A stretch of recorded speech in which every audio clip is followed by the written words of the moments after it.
Fala galera, beleza? No vídeo de hoje a gente vai falar sobre a renda fixa, o tipo de investimento mais procurado pelos brasileiros. A gente vai entender o que é renda fixa, os conceitos que estão diretamente ligados aos investimentos em renda fixa, os tipos de investimentos mais populares que temos e os tipos de remuneração. Mas antes, eu queria pedir aquela ajuda, galera. Quem puder dar aquela moral, dá um like aí no vídeo para o YouTube entender que o conteúdo é bom e levar para mais gente. Valeu, segue a vinheta aí. A renda fixa acaba sendo a porta de entrada dos brasileiros nos investimentos. É o caminho natural de quem quer começar a investir, porque é mais fácil de entender e tem menos risco do que a renda variável. Então, para entender a renda fixa, a gente precisa entender alguns conceitos básicos da economia que estão diretamente ligados a esse tipo de investimento. Então, a gente vai entender o que é o CDI, a taxa Selic, inflação e IPCA. Bom, o CDI, que significa Certificado de Depósito Interbancário, é o nome do empréstimo que os bancos fazem entre si para fechar o dia positivo. O Banco Central ele exige que os bancos terminem o dia com saldo positivo. Então, se em um determinado dia, por exemplo, o número de saque for maior do que o de depósito, o banco vai precisar fazer o empréstimo para cobrir essa diferença.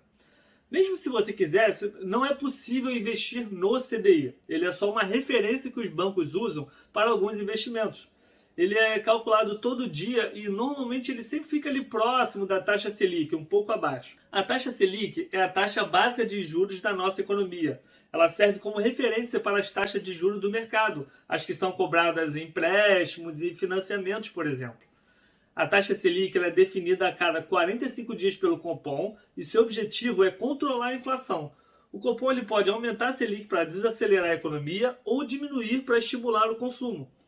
Quando eles diminuem a Selic, o consumo aumenta e acaba pressionando os preços, pois a indústria ela não está preparada para aquela demanda. Então, esse desequilíbrio entre demanda e oferta leva ao aumento da inflação. O principal índice hoje utilizado para medir inflação é o IPCA, que é calculado todos os meses pelo IBGE. Então, se o IPCA no ano foi de 5%, significa que o seu poder de compra de R$100 só será mantido no ano seguinte com R$105. Bom, agora que entendemos esses conceitos, vai ficar mais fácil de entender a renda fixa. Vamos lá. A renda fixa basicamente é você emprestar o seu dinheiro a um terceiro e em troca receber juros pelo período que o dinheiro ficou emprestado. Igual quando a gente pega o dinheiro emprestado no banco. Você paga juros pelo tempo que você ficou com o dinheiro. A diferença na renda fixa é que você troca de lado. Agora, quem está emprestando dinheiro é você, que pode ser a um banco, a uma empresa ou até para o governo. A renda fixa ela recebe esse nome porque você já sabe a rentabilidade da aplicação no momento que vai investir. E quando você for comprar um título de renda fixa, vai ver que as taxas de uma aplicação para outra elas variam. Em geral, isso acontece porque os títulos que oferecem mais riscos precisam compensar esse risco. Mas um outro fator que contribui também para isso é o prazo. Porque quanto mais tempo o seu dinheiro fica com terceiros, maior é o seu risco. E como a gente já sabe, né, quanto maior o risco, maior é o retorno. Então, antes de investir, você deve pensar nos seus objetivos com aquele investimento, para poder não se arrepender depois, mudar de ideia no caminho, e que isso pode fazer acabar perdendo dinheiro. Então, nós temos diversos tipos de investimento na renda fixa, mas hoje, nesse vídeo, a gente vai falar dos mais populares, que são os CDBs, as LCIs e LCAs, os CRIs e os títulos públicos. Vamos lá. Investir no CDB nada mais é do que emprestar dinheiro ao banco. Os bancos eles vivem de emprestar dinheiro. Então o CDB é a forma que eles têm de se capitalizar para poder emprestar dinheiro a outras pessoas com juros maiores. Um outro tipo de investimento bastante procurado são as LCIs e LCAs. Elas são aplicações parecidas com os CDBs, mas elas têm uma finalidade diferente. Os recursos que são captados nessas aplicações eles são direcionados para financiar as atividades desses setores, que é o setor imobiliário, no caso da LCI, e o setor do agronegócio, no caso da LCA. A grande vantagem desse investimento é que ele é isento de imposto de renda. Agora vamos entender os CRIs, que são os certificados de recebíveis imobiliários. Os CRIs são títulos que representam uma promessa de pagamento. Como se funciona? Imagina aqui comigo que uma construtora vendeu todas as unidades de um prédio por financiamento.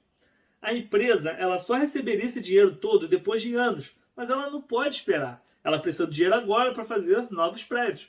Então, ela vai em uma securitizadora que, de maneira resumida, transforma esse fluxo de pagamento em títulos que são negociados no mercado. Quem então investe em CRI está antecipando dinheiro que seria recebido mais para frente para essa construtora, no caso. E, em troca, vai receber uns juros por isso. Por último, nós temos os títulos públicos, que servem para captar recursos para financiar a dívida pública e as atividades do governo. Você estará comprando uma parte da dívida do governo.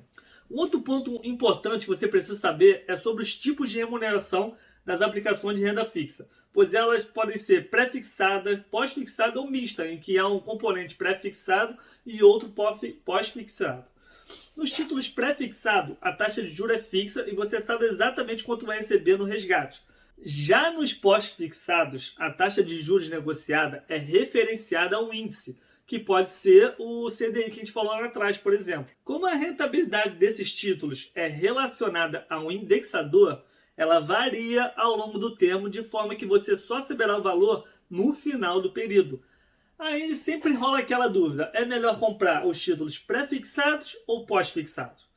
Cada um deles tem uma finalidade diferente. Os títulos pré-fixados são para os objetivos de curto prazo, em que você já tem o valor e uma data específica. Por exemplo, você quer fazer uma viagem ano que vem e precisa aplicar os recursos para os rendimentos ajudarem a atingir esse valor que você precisa. Então, nesse caso, não é desejável que o seu dinheiro possa variar e correr o risco de atrapalhar o seu planejamento da viagem.